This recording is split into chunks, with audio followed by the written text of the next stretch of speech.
Oh, David. Yes. Everybody's playing. Keep going, Sophia. Keep going until you roll doubles. You couldn't do? I started it for you. Right here. Just keep rolling. She's Hey, getting you me. adults, pay attention, I'm putting stickers on you. Watch out. Okay, stop. Who you are, but you're not. Oh, I know. Who they are. Is that what I'm playing? Huh? These are all I got characters. We must be playing like no rains or no. David got it. David got double orders. Got it? Alright. Stop. You can ask, Same you turn. cannot tell them who they are. Put you on my video. Do you mind if I put you on my YouTube channel? No, I do not. Okay, because I don't want, I gotta ask. You're gonna be on my YouTube channel? Yes. Okay. You have your very own YouTube channel? I have my very own YouTube channel. How come you're not a subscriber? I will have to subscribe. Yes, you will. Stickers you Thank you, Andy. Forgot to ask you, do you mind being on the video? Yes. Okay.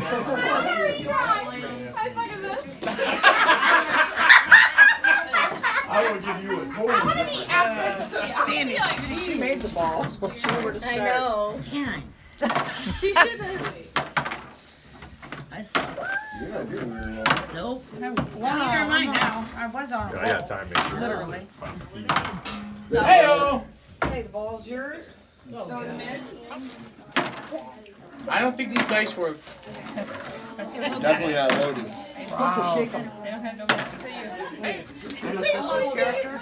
You're a Christmas character. You can ask people as to who you are. You cannot tell them who they are, though. Lily. Birdie, you want to say hello? Hello, my friends. This is my basement. We're having a party. Okay. I'm really bad at running. What's that? Is that like a goat?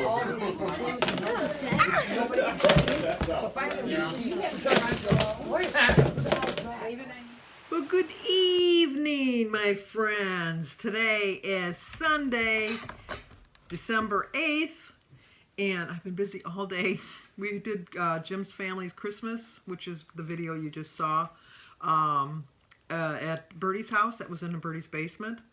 And we had, she called it a brunch, but it was really a breakfast. We had French toast and pancakes and scrambled eggs and bacon and sausage and hash browns and ham. And there was some muffins and Danish and toast and bagels and cheese and coffee and juice and milk. It was a breakfast. But anyway, I got there about 10:30 and helped her cook the food, and then I started at 12:30, and then we were playing games and we just had fun, and then we came home and I'm tired. It was a good day. But anyway, we do have some birthdays today. Today is Linda Matson's birthday. So Linda, you get a song. I know I usually on Sundays put my video up earlier, so I'm sure Linda was thinking that she wasn't going to get a song. Not the case. That is just not the case. So, happy birthday to you. Happy birthday to you. Happy birthday, dear Linda. Happy birthday to you. Cha-cha-cha. And we also have another birthday, two Lindas on the same day. I wonder if they were born in the same year. That would be so, you know what would be even better, which I've told you before, is I'd like to have a little reunion of the nursery where I was born, just to see how we all turned out. You know, have all the babies all get together. Anyway, Linda Zadakowski says, I don't really care about that. I just want my song.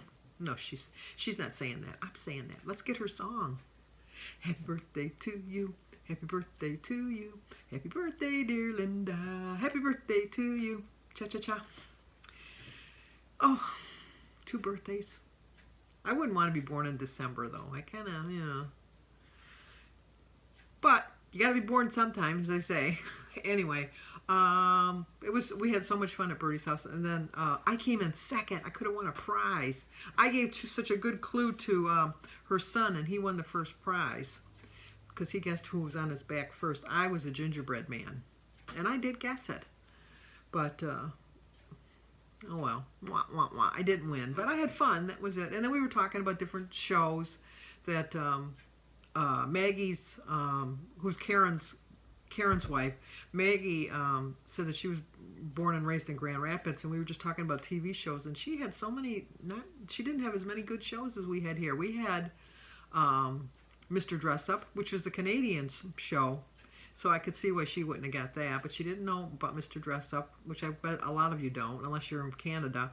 My kids loved Mr. Dress Up with Casey and Finnegan. They absolutely, positively loved it. We never missed a show. She didn't get Mr. Rogers, which I found odd because I thought Mr. Rogers was on PBS, which I would have thought she would have got that. She never got that. She didn't have Bozo the Clown. She didn't have Milky the Clown, which I could kind of understand. Milky the Clown was kind of a Detroit clown. She didn't have Soupy Sales, which is probably a Detroit thing too, now that I'm thinking about it. She did have the Mickey Mouse Club, which I'm thinking, who wouldn't have the Mickey Mouse Club? She didn't have the Friendly Giant, which once again I think is a Canadian station. See, we had the advantage living in Detroit, Windsor area that we could pick up CKLW, which was the Windsor station. What other shows didn't she get? It was just amazing. And then we were talking about our houses where we had milk chutes and laundry chutes. I don't think they put laundry chutes in house. Well, because most people have first floor laundries. They don't have laundry chutes. When I lived in an upper flat, we had a laundry chute that went from obviously the upper flat all the way to the basement. And what would be a pain is if some clothes got stuck in between the two floors. And we'd have to have Mr. Tepper, who was our landlord, would come with a big stick and like he would put it up and get the stuff out so it wouldn't get stuck. In the mailbox, when you got in the milk chute, rather, if you got locked out of the house, you put the smallest kid through the milk chute, and they'd climb through the milk chute, and then they'd open the door and let you in. It was just things like that. So we always had milk delivered. When Jim and I was first married, we had juice from the home juice company delivered. We had our milk delivered. We had our juice delivered. We had our bread delivered. I always remember that when I was little, when my grandmother would come to visit with us, the Ori man would come, and he'd carry this big tray in, and he'd push a little button on the handle, and the bottom tray would slide out, and there'd be all of these pastries that you could pick from, donuts or coffee cakes or, you know, like little round cakes, tea cakes. And my grandmother used to let us pick which one we wanted because it was such a treat. We didn't get stuff like that. So it was we always looked forward to that. And then there was the Fuller Brush Man. There was the guy that came, you know, to sharpen your knives. He would come door to door. We had a horse-drawn buggy that would go down, and the guy would sell strawberries and fruits and vegetables and whatever was on sale. You know, like he would have a little microphone, and he would be yelling that out. The street cleaners would come and clean the streets. What else were we talking about? It was just things that you just couldn't imagine that they don't have anymore. I remember that, like around Christmas time, we had a gentleman that would come with a little pony, and you get your picture taken on the pony. It was a different time. Let me tell you, it was a different time. What memories do you guys have of that? You know, maybe that kids like my grandkids will never experience some guy walking down the street pulling a pony to take your picture.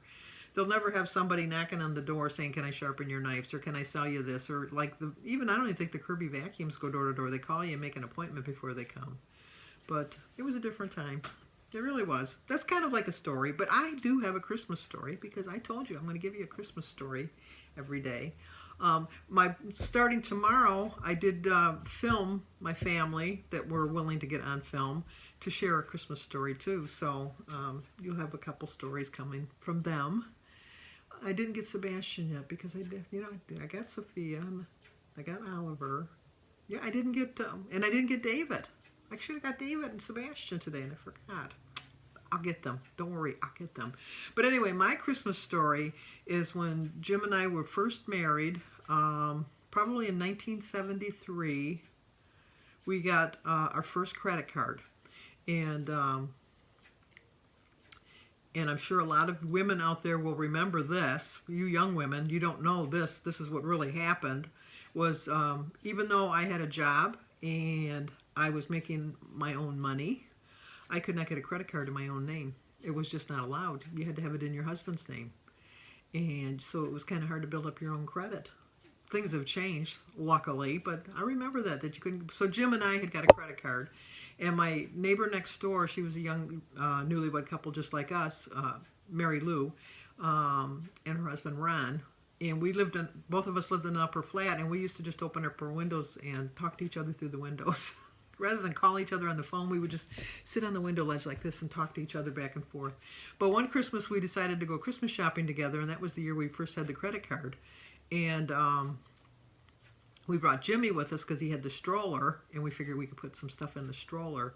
And I went from store to store buying all kinds of stuff with my credit card. Now, I think at the time, I think we had like a $300 limit.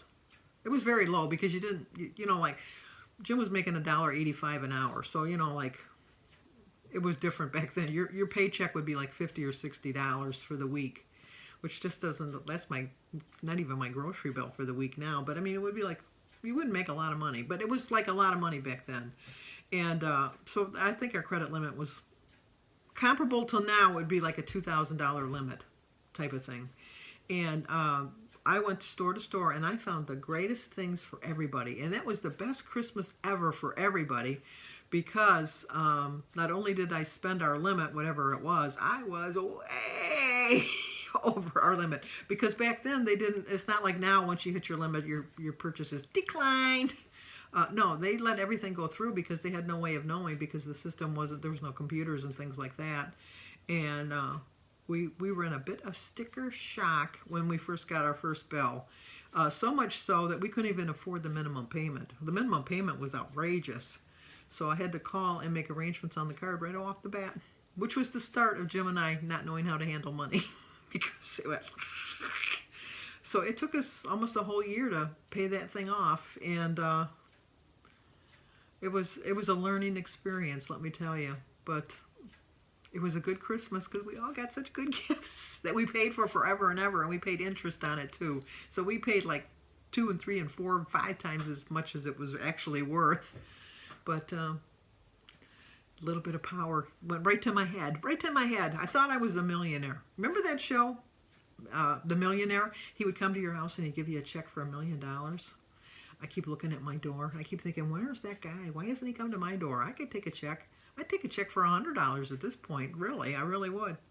Speaking of $100, my sister Mary and her husband Don were shopping, and they had gone to a bunch of stores. They started off at TJ Maxx, and then they went to Best Buy, and then I think they went to, I don't know, they went to a whole bunch of stores.